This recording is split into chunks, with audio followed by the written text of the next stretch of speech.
let's talk about some massive matchups. Hey, Huge. There's some big ones. Sunday Night Football was a massive game. Yeah. I mean, that is a massive game. Yeah. You got Patrick Mahomes and Tom Brady battling week 4 Sunday Night Football. Are you kidding me? Let's go. 1-point spread right now. I just seen the Chiefs last week. They're not going to be exactly thrilled with how they performed against the Indianapolis Colts.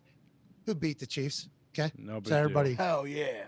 Yeah, Chiefs, everybody needs to relax. Chiefs +1, that's a toss-up, right? Like, that's all I mean. It's nothing. Mike Evans back, too, after suspension. Man. I don't know if Godwin's playing, but, yeah, both teams kind of juiced up for this one after coming off a loss.